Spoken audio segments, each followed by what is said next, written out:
Can you hear me? Good morning, everyone, and thank you so much for making the time today to be here. I promise you that we will give you fairly interesting and, as Sita pointed out, possibly even some fun included in the session. I'm Uma, part of the team that's come from Bangalore, and we call ourselves Clean Green Workshops. We conduct full-fledged workshops in Bangalore on waste management, composting, and I'd like to call it urban farming. We all of us call it urban farming rather than just kitchen or terrace gardening. As part of telling you about ourselves, I'd also like to tell you about what goes on in Bangalore. So to start, this is our team. I think you can recognize some of us here. That's Vani there, that's Hari at the back, that's me and Manogna. And then we have two more people, this side Claire and Shamla, who are not able to be with us today, and that's Meenakshi in the middle. She's also part of, joins us once in a while.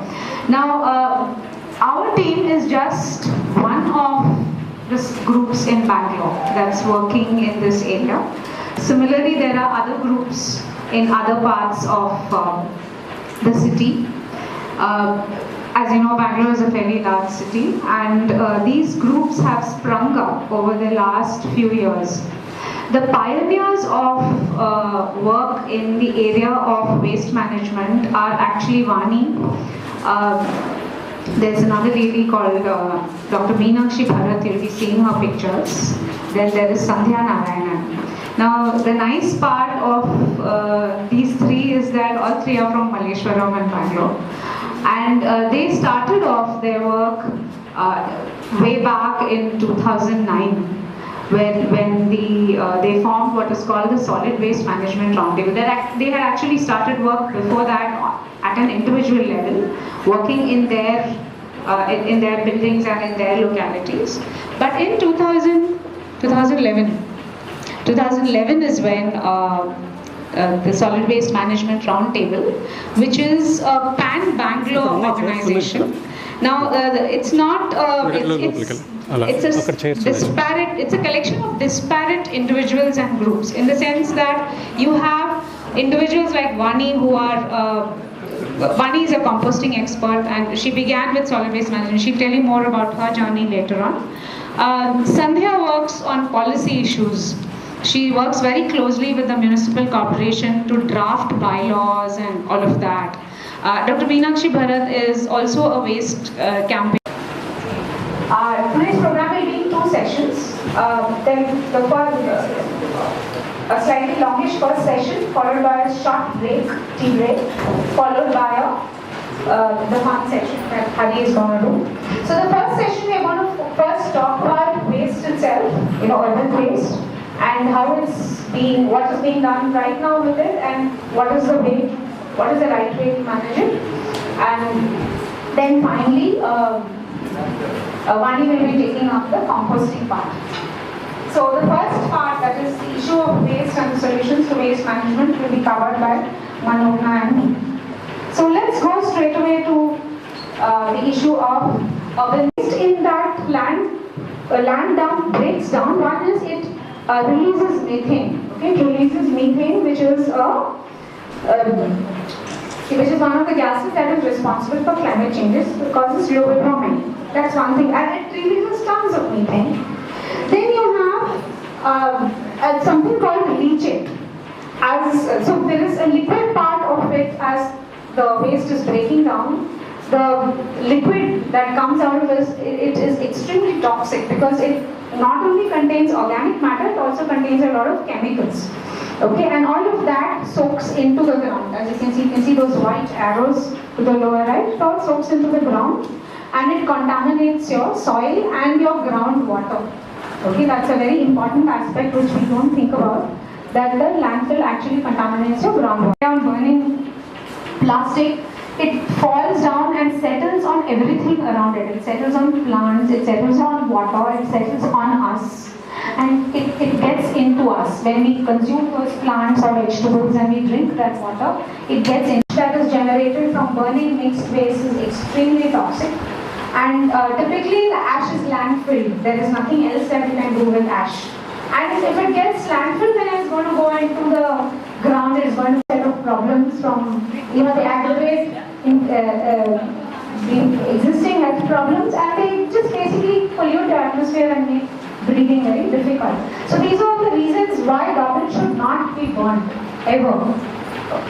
Even if you say, I see a lot of municipal pickup system, whenever that person is coming, they go and hand that bag over to whoever is picking up the waste, either an auto or whatever it is. Now, that from there, they collect it all and they take it to Jawaharlal. That's what happens. Now, I think all of us, one will tell you about her trip to the land down near Bangalore. I would actually suggest that, do it instead of going out on a time for, whenever you go out for, just go out on a Sunday or whatever. Instead of just going out somewhere fun, take one day out and visit the villages which are situated near Jawaharlal and just see what life is like for them. Why should our waste trouble anybody else? Why should our waste make others' lives miserable? So that is what all this is about. We should each of us should just make a pledge to ourselves that my waste is not going to cause any other creature on this earth a problem. Whether the creature is a cow eating plastic bags or a dog going through the kachra or human beings, whoever it is. So that's the thing about the landfill. So the landfill is just not the way. Now I'll hand over at this point to Manogna and she'll talk about the solutions to waste management.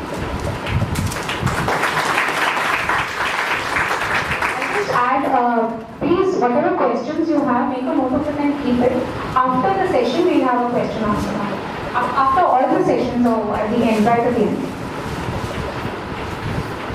So as Uma has made such a strong case, right, the ethics of managing waste unscientifically.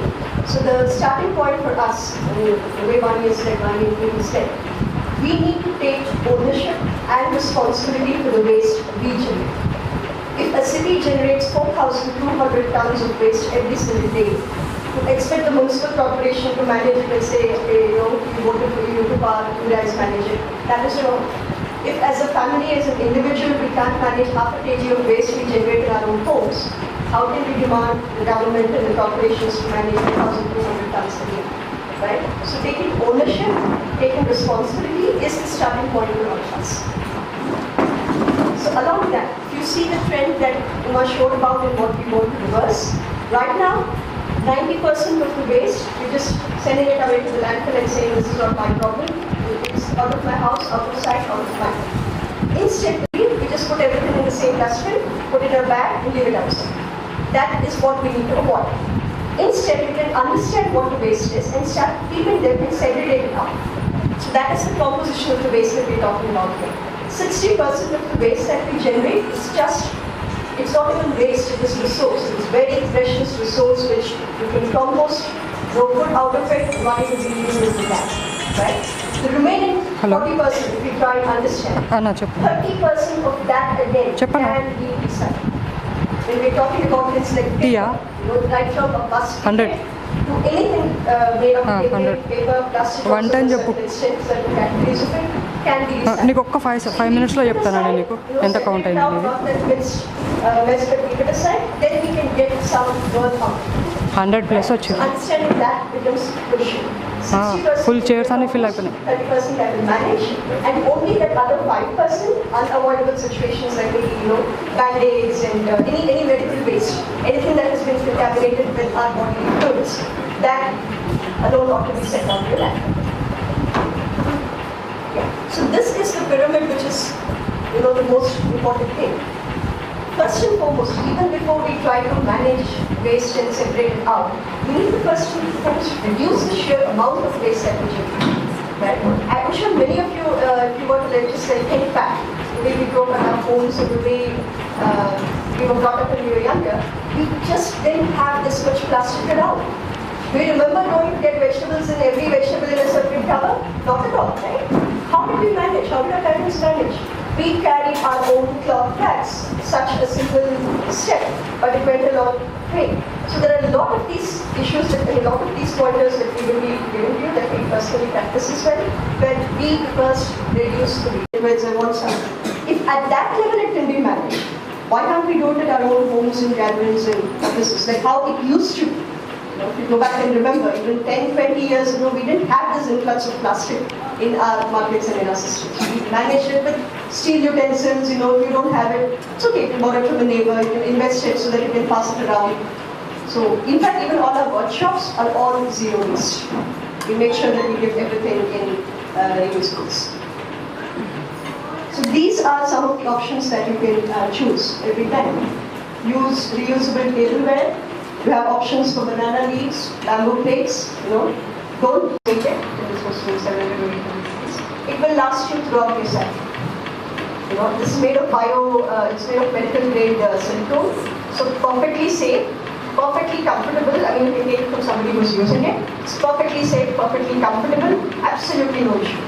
Or there are even cloth pads available. If you remember, even diapers and so on in olden days were made of cloth. Right, for the babies and so on. It was never this, because you can't deal with the sheer amount of waste that gets generated without either burning it or landfilling. So choose these options. That rolled, as Vani will tell you, you can just sell it for how much money you want. And this is the recyclable waste, which can be further reprocessed and reused in any form.